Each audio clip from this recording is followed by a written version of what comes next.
कभी सोचा है कि एक माँ जो प्यार का, स्नेह का सागर है, वही एक बहुत शक्तिशाली योद्धा भी हो सकती है? आज हम देवी दुर्गा के एक ऐसे ही रूप के बारे में जानेंगे, माँ अंबिका। उनकी कहानी हमें सौम्यता और पराक्रम का यही कमाल का संतुलन सिखाती है। ये सवाल सुनने में जितना सीधा लगता है उतना है नहीं, है ना? मतलब एक तरफ माँ का दिल और दूसरी तरफ एक योद्धा की तलवार, ये दोनों एक साथ एक ही रूप में कैसे हो सकते हैं? माँ अंबिका की कहानी ही है जो हमें इस गहरे रहस्य को समझने में मदद करती है। तो चलिए सबसे पहले उनके नाम का मतलब ही समझते हैं। अंबिका, ये दो शब्दों से मिलकर बना है, अंबा और एका। अंबा का मतलब तो हम सब जानते हैं, माँ, और एका का मतलब है सत्ता। तो वो सिर्फ माँ नहीं है, बल्कि वो पूरे ब्रह्मांड पर सत्ता रखने वाली जगत माता है।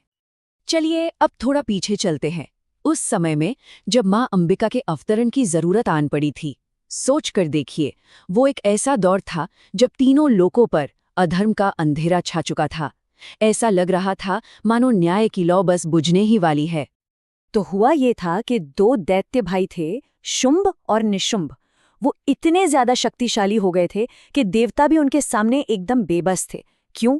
क्योंकि उन्हें ब्रह्मा जी से एक ऐसा वरदान मिला हुआ था जिसने उन्हें लगभग अजेय, मतलब इनविंसिबल बना दिया था। स्वर्ग उनसे छिन चुका था। देवता बेचारे असहाय थे और पूरी सृष्टि में बस हाहाकार मचा हुआ था। अब जब सारे रास्ते बंद हो गए, कोई और चारा नहीं बचा, तब देवताओं ने अपनी आखिरी उम्मीद आदि शक्ति को पुकारा।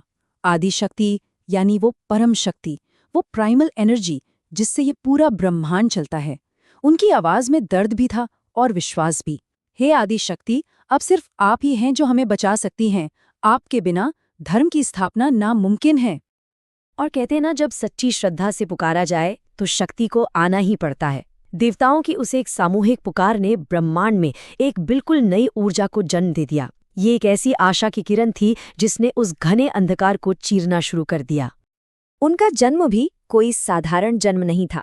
हुआ ये कि सभी देवताओं ने अपनी अपनी शक्ति, अपना तेज, सब कुछ एक कर दिया और उस दिव्य प्रकाश के महासागर से माँ अंबिका का अवतरण हुआ। उनका चेहरा करुणा और सौम्यता से भरा हुआ था, लेकिन उनकी आंखों में पूरे ब्रह्मांड का तेज और एक जबरदस्त पराक्रम छिपा था।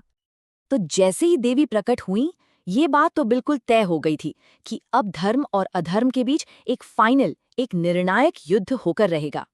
ये सिर्फ एक लड़ाई नहीं थी, ये तो ब्रह्मांड के बिगड़े हुए संतुलन को, उस बैलेंस को फिर से ठीक करने का एक महायज्ञ था। लेकिन कहते हैं ना, अहंकार इंसान को अंधा कर देता है। जब दैत्यराज शुंभ ने देवी के बारे में सुना, तो उसने उनकी शक्ति को नहीं देखा, उसने देखा तो सिर्फ उनकी सुंदरता को। और अपने घमंड में चूर होकर उसने एक संदेश भेजा, तुम मेरी रानी बनने के लायक हो। वो ये समझने की बहुत बड़ी भूल कर बैठा कि वो कोई साधारण स्त्री नहीं, बल्कि खुद शक्ति का स्वरूप है। देवी का जवाब बड़ा शांत था, लेकिन उसमें एक खुली चुनौती थी। उन्होंने कहा, मैं सिर्फ उसी से विवाह करूंगी जो मुझे युद्ध में हरा सके। अब ये कोई शर्त नहीं थी, ये तो शुंभ के अहंकार को दिया गया एक सीधा सीधा जवाब था। ये तो एक तरह से लड़ाई का ऐलान था। और बस फिर वो युद्ध शुरू हुआ जिसने सचमुच ब्रह्मांड को हिलाकर रख दिया। सोचिए, दैत्यों की इतनी बड़ी सेना और उसके सामने देवी अकेली थीं, पर उन्होंने अपनी योग माया से, मतलब अपनी दिव्य रचनात्मक शक्ति से महाकाली जैसे कई भयंकर रूपों को प्रकट किया। फिर तो एक एक करके सारे दैत्य मारे गए। पहले निशुंभ का अंत हुआ और आखिर में देवी ने शुंभ को आकाश में उठाया और एक ही जोरदार प्रहार में उसका सारा घमंड तोड़ दिया। और इस कमाल की जीत के साथ ही देवताओं ने घोषणा कर दी कि माँ अंबिका ने एक बार फिर से संसार में धर्म और न्याय की स्थापना कर दी है। ये जीत थी अंधकार पर प्रकाश की, अहंकार पर विनम्रता की और अधर्म पर धर्म की। तो इस पूरी कहानी का असली मतलब क्या है? ये सिर्फ एक युद्ध की कहानी तो नहीं है। असल में ये प्रेम और शक्ति के संतुलन की, उसके बैलेंस की एक बहुत गहरी सीख है। चलिए इसे थोड़ा और गहराई से समझने की कोशिश करते हैं। यही तो माँ अंबिका की सबसे बड़ी खासियत है। वो अपने भक्तों के लिए एक माँ की तरह एकदम कोमल हैं, ममता का सागर है। लेकिन जब धर्म पर कोई आंच आती है, जब अन्याय अपनी सारी हदें पार कर देता है, तो वही माँ सबसे भयंकर योद्धा बन जाती हैं। और यही संतुलन, यही बैलेंस उन्हें पूर्ण बनाता है। अगर हम उनके स्वरूप को देखें तो उनके हाथों में मौजूद हर चीज का एक गहरा मतलब है।